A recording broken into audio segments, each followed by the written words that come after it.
The distant colony of New Haven hung in the quiet dark of the Epsilon Indi system, like a small, hopeful light. It was not grand or ancient, just a collection of domes, greenhouses, and low buildings built on a rocky but fertile moon, orbiting a calm red dwarf star. Nearly 200,000 people lived there. They were farmers who coaxed wheat and potatoes from alien soil, engineers who kept the air recyclers humming, teachers who taught children under artificial sun lamps, and kids who played tag between solar panels. Life was hard but good. They had built something real, something lasting, far from Earth but still proudly human. No one expected the end to come so fast. It began with static. The long-range comms array, usually steady with updates from Earth and cargo manifest from passing freighters, suddenly filled with white noise. Then came the blip, unidentified, massive, and closing fast. Colony Command tried to raise the object on every frequency. No answer. Alarms sounded across the settlement. People looked up from their work. Some smiled nervously, thinking it might be a surprise supply ship. Others felt a chill they couldn't explain. Then the sky split open. 3 alien vessels, sleek, black, and shaped like jagged teeth, slid out of folded space without warning. They made no sound. They broadcast no message. They simply appeared, and within seconds, beams of violet energy lanced down from their hulls. The main habitat dome took the first hit. The reinforced polymer shell melted like wax. Air screamed out into the vacuum. Fires bloomed where oxygen met plasma. People ran, but there was nowhere to run. The colony's tiny defense grid, a pair of outdated missile turrets and a single drone squadron, activated automatically. They fired. The missiles detonated harmlessly against the alien hulls. The drones were swatted from the sky like insects. Inside the command center, Captain Luis Martinez gripped the edge of his console, his knuckles white. He was a former Earth Navy officer who'd taken early retirement to help build New Haven. Now he watched helplessly as thermal scans showed entire sectors going dark. His voice cracked as he ordered an emergency evacuation to the underground bunkers. But the bunkers were never meant for this. They were for meteor showers or reactor leaks, not an orbital slaughter. Outside, the ground trembled. More beams struck the surface. Storage silos exploded. Power lines snapped and whipped like angry snakes. A school bus full of children returning from a field trip vanished in a flash of light. No one screamed. There was no time. In a small home near the western greenhouse belt, a man named Kyle held his daughter Lily close. She was 6 years old with wide eyes and a stuffed rabbit clutched in her arms. Her mother, Dana, stood by the window watching the sky burn. "Get under the table," she said, her voice calm despite the tremor in her hands. Kyle nodded, pulling Lily beneath the reinforced dining surface just as the roof above them peeled away like paper. The last thing Dana saw was the violet glare filling the horizon. Back in command, Luis sent a final message. He bypassed all protocols, encrypted it with the highest priority, and beamed it toward the nearest relay buoy, the one that pointed home, toward Saul. The message contained video, sensor logs, and a single line of text. They came without warning. They gave us no chance. "Tell Earth," the transmission cut off mid-sentence. A direct hit vaporized the command tower. The alien ships moved with cold efficiency. They did not land. They did not speak. They simply erased. One by one, every structure on New Haven was targeted and destroyed. Every life sign blinked out. Within 3 hours, the colony was gone. Only smoke, molten rock, and silence remained. The aliens, later identified by Earth analysts as the Ketheri, hovered for a few more minutes, scanning the ruins as if confirming their work. Then, as suddenly as they arrived, they folded space again and vanished. No debris was left behind, no wreckage, just a dead moon circling a quiet star. 3 weeks later, on a rainy Tuesday in Geneva, the signal reached Earth. It was weak, fragmented, but intact enough. The United Earth Council had been monitoring deep space relays for anomalies. When the New Haven buoy pinged with emergency data, technicians routed it straight to the Strategic Response Division. At first, they thought it was a drill. Then they saw the footage. In a dimly lit briefing room beneath the Alps, Admiral Lisa Grant watched the final moments of New Haven play out on a large screen. She saw Luis's face pale and determined before the screen went black. She heard Dana's voice whispering to her daughter. She saw the violet beams cut through homes like scissors through cloth. Her hands stayed steady, but her eyes burned. Around her, other officers sat in stunned silence. No one spoke for a full minute. President Daniel Carter was notified within the hour. He stood on the balcony of the White House staring at the Washington Monument through the rain. The weight of what he'd just seen pressing down on him like stone. 200,000 lives gone, not in war, not in accident, in extermination. Across the planet, news spread slowly at first, then like wildfire. Families with loved ones on New Haven collapsed in grief. Cities held vigils. Social feeds overflowed with anger, fear, and demands for action. But Earth had no fleet, no weapons capable of reaching another star system.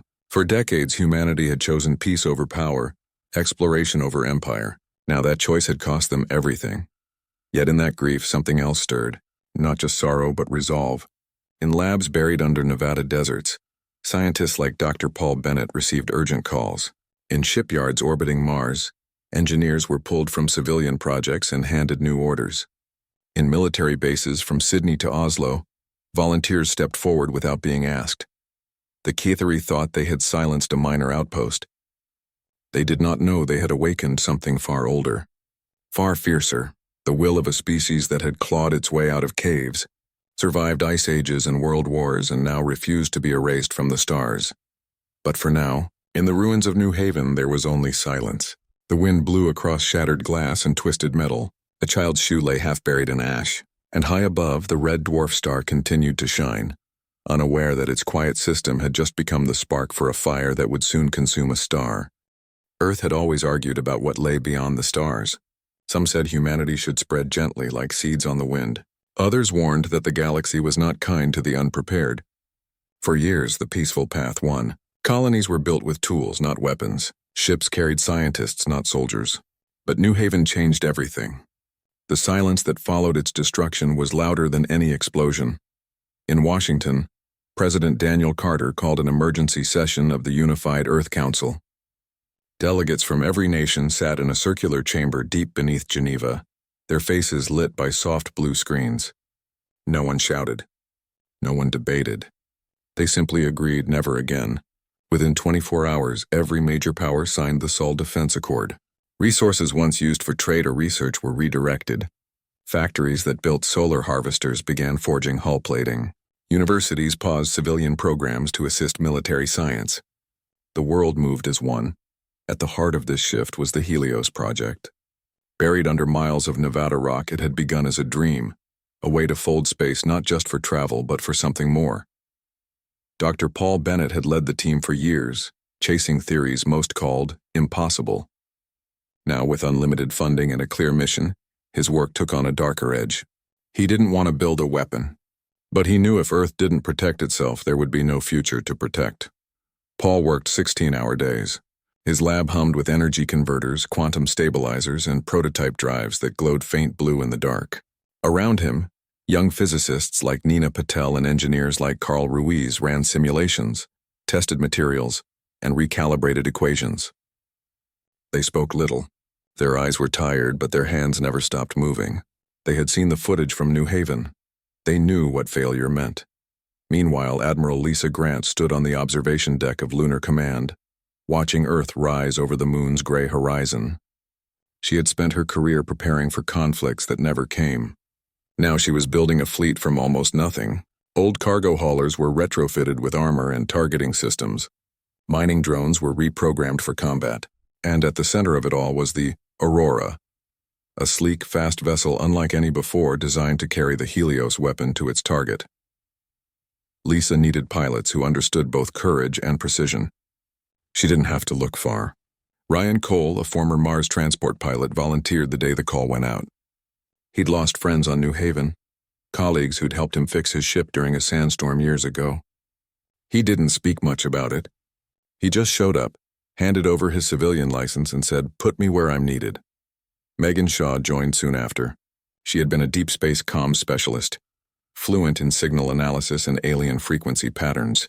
Her brother had taught at New Haven School. She carried his last message in her pocket, a voice note wishing her happy birthday sent hours before the attack. She never played it, but she listened to Kethri intercepts every night, searching for patterns, for weaknesses, for anything that might help. Training began in orbit. Crews practiced emergency drills, weapon locks, and silent running. They learned to move like ghosts through space, leaving no trace. The Aurora became their home. Its corridors echoed with quiet conversations, shared meals, and the low hum of engines being tested again and again. There was no laughter, not yet. But there was trust. That was enough. Back on Earth, cities changed. Posters showed the ruins of New Haven with the words "Remember" beneath.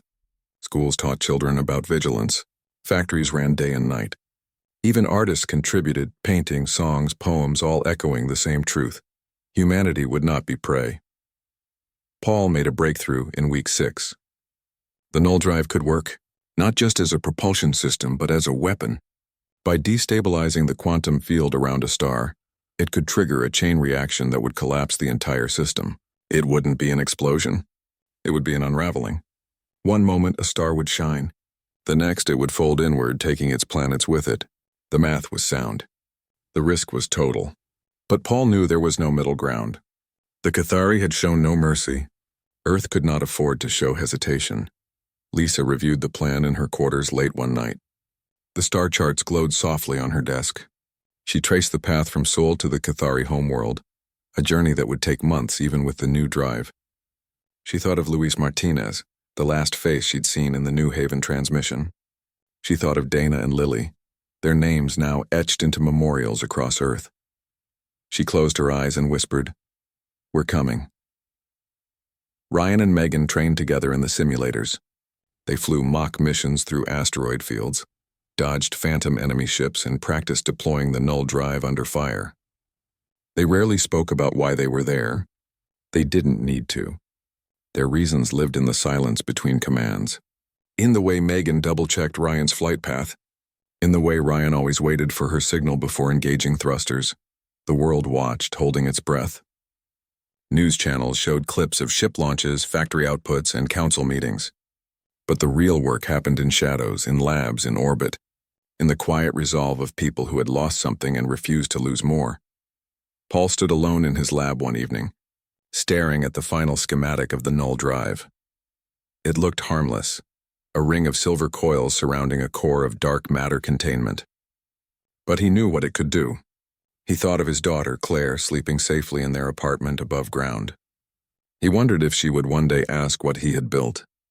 He hoped she would understand. Down in Geneva, President Carter signed the final order. Operation Retribution was go. The fleet would launch in 30 days. The Aurora would lead. Earth's message would be clear, not through words but through action. No one celebrated. There was no fanfare, only preparation. Because everyone knew this was not about revenge. It was about survival. And in the cold vastness of space, survival sometimes wore the face of fire. The Cathari still did not know. They moved through their system, building, planning, expanding. They believed humanity was gone, erased like so many others. They did not hear the engines powering up in Earth's orbit. They did not feel the weight of a planet's grief turning into steel. But soon they would. The Aurora slipped out of Earth's orbit like a shadow leaving a flame. No fanfare, no broadcast, no farewell. It simply vanished into the dark, carrying with it the hopes and fears of an entire world. Inside, Ryan Cole sat in the pilot's seat, his hands resting lightly on the controls. The ship hummed around him, alive with quiet energy. Behind him, Megan Shaw monitored the comms array, her eyes scanning for any sign of Cathari patrols. They were alone now. No backup, no rescue. Just one ship, one weapon, and one mission. Months had passed since New Haven fell. Earth had spent every day preparing for this moment. The Aurora was faster than anything humanity had ever built, thanks to the null drive humming in its core. It didn't fly through space, it folded it, leaping across light years and heartbeats. But even with that power, the journey to the Cathari homeworld took time. Time to think. Time to remember. Time to wonder if they were doing the right thing. Ryan didn't speak much. He focused on the stars ahead, on the subtle shifts in gravity that told him they were nearing their target. Megan, usually quiet herself, broke the silence one night. "Do you think they know we're coming?" she asked, her voice low. Ryan shook his head. If they did, they'd be waiting. But they're not. They think we're gone. Megan nodded. She had spent weeks analyzing Cathari signals. Their chatter was routine. Ship rotations, supply logs, construction updates. No alarms, no fear. They were comfortable. That made them vulnerable. As the Aurora neared the edge of Cathari space, Lisa Grant's voice came through on a secure channel from Earth. Her message was short. "You are clear to proceed, Godspeed." Then the line went silent. There would be no more contact. From here on, they were on their own. The Cathari system was nothing like New Haven. It was vast, crowded, and bright. 4 major planets orbited a blue-white star, each wrapped in orbital stations, shipyards, and defense grids. Cities glowed on the night sides. Fleets moved in slow, practiced patterns. This was not a frontier outpost. This was a heart, and Earth was about to stop it from beating. Ryan brought the Aurora to a halt just beyond sensor range, hidden in the shadow of a dead comet. Megan ran final scans. 3 capital ships near the inner belt. Patrol drones every 20 minutes. Main command on Cathar Prime, the 3rd planet. Ryan nodded. He didn't need a map. He had studied this system until he dreamed of it. He knew where to go. They waited for the right moment.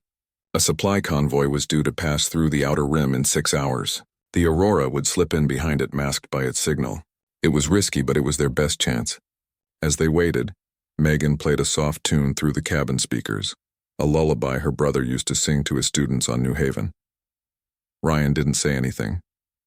He just listened, his fingers tapping once against the armrest. When the time came, they moved. The Aurora detached from the comet and glided silently toward the convoy. Its hull absorbed radar waves. Its engines emitted no heat signature. To the Cathari sensors, it was just another cargo pod. They passed through checkpoints without a single alert. Megan adjusted their signal in real time, mimicking the convoy's ID code. Her hands were steady, but her heart pounded. Once inside the system, Ryan broke away. He angled the ship toward a blind spot between 2 defense satellites. The star ahead burned fiercely, casting long shadows across the void. Planets turned slowly below. Somewhere down there, the people who had wiped out New Haven lived, worked, slept. Ryan didn't think of them as people. He thought of them as a threat. And threats had to be removed. Megan spotted movement. 2 interceptors launching from Station Theta. They're scanning the area. Ryan didn't flinch. He dipped the Aurora into the gravity well of a small moon, using its mass to mask their heat. The interceptors passed overhead unaware. Megan exhaled.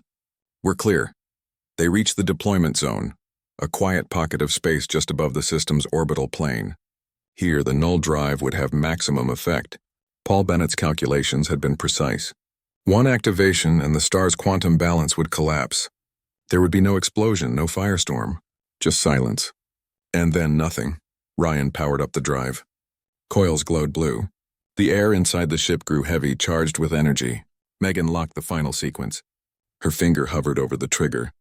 She thought of her brother's voice. Of children who never made it to the bunkers. Of Earth waiting in the dark. "Ready," she said. Ryan gave a single nod. "Do it." Megan pressed the button. For a moment, nothing happened. The star continued to shine. The planets turned. The Cathari went about their lives. Then, deep in the star's core, something shifted. A ripple passed through space-time, invisible but absolute. The star flickered, not dimmed, flickered as if reality itself stuttered. On Cathar Prime, lights went out. Ships lost power. Alarms blared across the system, but no one understood why. The Cathari scrambled, sending probes, rerouting energy, shouting commands into dead comms. But it was too late. The star began to fold inward. Not collapse, unfold. Its gravity twisted, pulling on itself in ways that defied physics. Planets cracked under the strain. Atmospheres boiled away. Orbital stations tore apart like paper in a storm. There was no sound in space, but if there had been, it would have been a scream. Ryan and Megan watched from the Aurora, their faces lit by the dying light. They saw continents split, oceans vanish, cities dissolve into dust. It took less than 10 minutes. When it was over, the Cathari system was gone. Not destroyed, erased.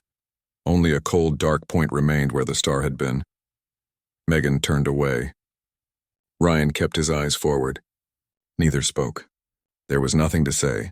The Aurora turned and jumped back into folded space.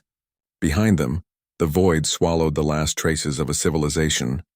Ahead, Earth waited. They had done what they came to do. They had answered fire with fire.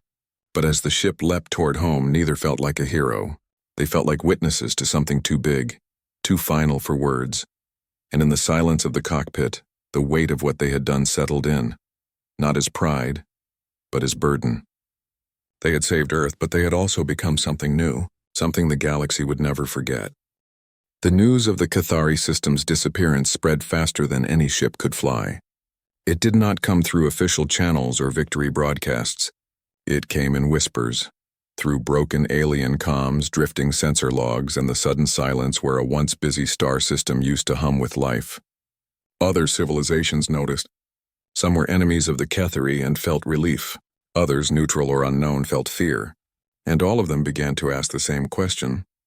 What kind of species could unmake a star? On Earth, there was no celebration.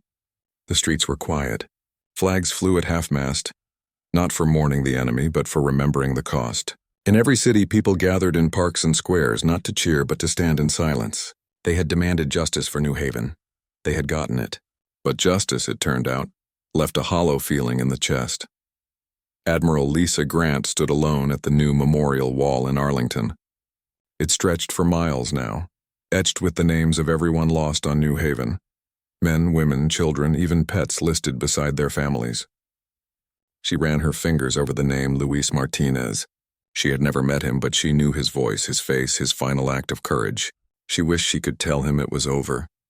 But words felt too small. Back at Lunar Command, reports poured in from deep space observatories. The Cathari system was gone. Not damaged, not disabled, gone, no debris field, no energy echoes, just empty space where a sun and its worlds once were. Scientists called it a quantum collapse. Politicians called it necessary. But ordinary people just called it heavy. Ryan Cole and Megan Shaw returned to Earth as heroes in the eyes of the public, but they refused every interview, every medal ceremony, every parade. They landed the Aurora at a quiet dock in the Pacific Orbital Station and stepped off without fanfare. Reporters shouted questions. Cameras flashed. Ryan kept his eyes down. Megan walked close beside him, her hands in her pockets, her expression unreadable. They disappeared into the crowd before anyone could stop them. They didn't go home. Not right away. Instead, they took a small shuttle to Nevada and visited Paul Bennett at the Helios facility. The lab was quieter now. Most of the team had been reassigned. Paul sat at his desk staring at a blank screen. He looked older, his hair more gray, his shoulders slumped. When he saw them, he stood slowly. "You did it," he said. "We did what we had to," Ryan replied. Paul nodded. He didn't smile. "I keep thinking about the children," he said softly. "Not just ours. Theirs too. Did they even know what their leaders did? Did they deserve that?" Megan looked away. "I don't know," she said. "But I know our children didn't deserve New Haven." No one argued. There was no right answer. Only choices made in the dark with the best information they had. President Daniel Carter addressed the world that evening. He stood in the White House garden, under a clear sky full of stars. He did not boast. He did not threaten. He simply said, "We do not seek war, but we will not be prey." The message was short, but it echoed across every planet, every colony, every listening ear and known space. Earth was no longer a gentle neighbor. It was a force to be reckoned with. In the weeks that followed, alien ships began appearing at the edges of human space, not to attack, but to observe. Some sent cautious messages. Others just watched. Earth responded with calm readiness. Patrols doubled. Early warning systems were upgraded. Colonies like New Haven were rebuilt, but this time with shield grids, drone sentries, and emergency jump protocols. Humanity had learned its lesson, yet not everyone agreed with what had been done. Peace groups held vigils for the Cathari dead. Philosophers debated the morality of total annihilation. Some called Earth monsters. Others called them saviors. Most just hoped it would never happen again. Lisa Grant oversaw the creation of the Stellar Defense Pact, a new alliance of human colonies bound by mutual protection. Every settlement, no matter how small, now had a direct line to Earth's command. Every ship carried a distress beacon that could summon help within hours. The age of innocence was over. The age of vigilance had begun. Ryan and Megan finally went home. Ryan returned to his small house in Oregon, where the trees were tall and the nights were quiet. He spent his days fixing old engines, walking forest trails, and watching the stars through a telescope he hadn't touched in years. Megan moved back to Chicago near the lake. She took a job teaching signal theory at a university, helping students understand not just how to listen to the stars, but how to hear the silence between them. They stayed in touch but rarely spoke of the mission. When they did, it was in fragments, a shared memory of a star flickering, a moment of doubt before the trigger was pulled, the weight of knowing they had changed the galaxy forever. Paul Bennett resigned from the Helios project. He moved to Colorado with his daughter Claire. He planted a garden. He taught her how to identify constellations. One evening, as they sat on the porch, she asked, "Are the stars safe now?" He looked up at the sky, at the red glow of Epsilon Indi in the distance, the memorial system now guarded by silent drones. "We made sure no one forgets," he said. "Not the cost, not the choice." Far beyond human space, in council chambers and war rooms across the galaxy, species that had once ignored Earth now spoke its name with caution. They did not call it Sol anymore. They called it the Gravedigger, not out of hatred but respect. Fear even, because they understood one thing clearly: humanity would not fall quietly. It would burn whole star systems to protect its own. And so Earth stood watch, not with pride but with sorrow. It had saved itself, but in doing so it had lost something too: its belief that the universe could be kind. Now it knew better, and it would never be naive again. Years passed. The stars did not change, but the way humanity saw them did. The galaxy was no longer a place of wonder alone. It was also a place of warning. Earth had drawn a line, and every ship that left its orbit now carried that truth in its hull. Colonies grew, not with the wide-eyed hope of pioneers, but with the quiet strength of those who knew danger was real. New Haven was rebuilt, not on the same moon, but on a safer world nearby, its name kept as a promise, not a memory. The null drive was never used again. It sat in a vault beneath the lunar surface, guarded by layers of code, steel, and silence. Earth called it the final option. It was not a weapon to be wielded, but a shadow to be remembered. Other species learned of it through rumor and observation. None tested it. None dared. Ryan Cole still lived in Oregon. His hair had grayed at the temples, and his hands bore the scars of old burns and newer repairs. He rarely spoke of the aurora, but sometimes on clear nights he would sit on his porch and watch Epsilon Indi. He never felt pride, only responsibility. He had done what was asked, and he would do it again if needed. But he hoped deep in his bones that it would never be needed again. Megan Shaw taught at the university for 10 years before retiring to a small coastal town in Maine. She bought a house with a view of the sea, and spent her mornings walking the shore, collecting shells and listening to the waves. She never married. She never had children. But she mentored dozens of students, many of whom went on to serve in stellar defense. She taught them to listen, not just to signals, but to silence. The quietest moment, she would say, is often the loudest warning. Admiral Lisa Grant rose to lead the Unified Stellar Command. She was strict but fair, respected not for her rank but for her restraint. Under her watch, Earth never fired the first shot. It built alliances, shared technology with peaceful species, and stood firm against aggression.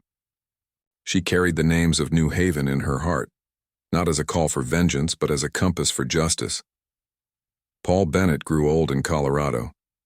His garden flourished, rows of tomatoes, sunflowers, and herbs that smelled of summer rain. His daughter Claire became an astrophysicist. She worked on early warning systems for colony worlds, designing sensors that could detect alien drives before they folded space. One evening, as they sat under the stars, she asked him if he ever regretted the Helios project. Paul was quiet for a long time. Then he said, "I regret that it was needed. But I don't regret that we protected our people." Claire nodded. She understood. Science was not good or evil, it was a tool, and tools were shaped by the hands that held them. Earth itself changed slowly. Cities became greener, quieter, more connected. People valued community more than before. They knew now that survival was not guaranteed, that every sunrise was a gift. Memorials to New Haven stood in every major city, not as monuments to war, but as reminders of what could be lost. Other species began to reach out, not with weapons, but with words. A reptilian race from the Vega sector sent a delegation to Geneva, offering trade and data on Cathari remnants, though none were ever found. A gentle plant-like civilization from the Andromeda fringe shared star maps and offered sanctuary to human explorers. Trust was slow, but it grew. Earth learned to speak softly but carry the memory of fire. No one forgot what had happened. Children learned about New Haven in school, not as a tragedy but as a turning point. They studied the choices made, the costs paid, and the line that was drawn. They were taught that strength was not about destruction, but about the will to protect what mattered. In the deep void between galaxies, stories spread. Some said Earth had wiped out the Cathari in a single night. Others claimed it had turned a star into a tomb. The truth was stranger than myth. It had undone a system so completely that even time seemed to forget it existed. And from that act, a new rule was born across the stars. Do not threaten humanity. Not because they were cruel, but because they would go to the end of existence to keep their own safe. Yet Earth did not become conquerors. It did not seek empire. It simply asked for one thing, the right to exist. And the galaxy, having seen what happened to those who denied that right, granted it without question. On the anniversary of New Haven's fall, a quiet ceremony was held on the rebuilt colony. No speeches, no flags. Just a moment of silence followed by the lighting of 200,000 lanterns, one for each life lost. The light rose into the sky, small but steady like a promise kept. Back on Earth, Ryan watched the broadcast from his porch. Megan lit a candle by the sea. Lisa stood at attention in her office, hand over her heart. Paul held Claire's hand as they looked up at the same stars that had once burned with violet fire. Humanity had paid a terrible price to learn its place in the cosmos. It was not the center of the universe. It was not the strongest. But it was not weak. And it would never again be taken for granted. The stars shone on, indifferent and eternal. But among them, one small blue world carried a new truth, not of fear, but of resolve, not of anger, but of care. They had faced the dark and refused to blink. And in doing so, they had earned their place among the stars, not as victims, not as monsters, but as guardians of their own light.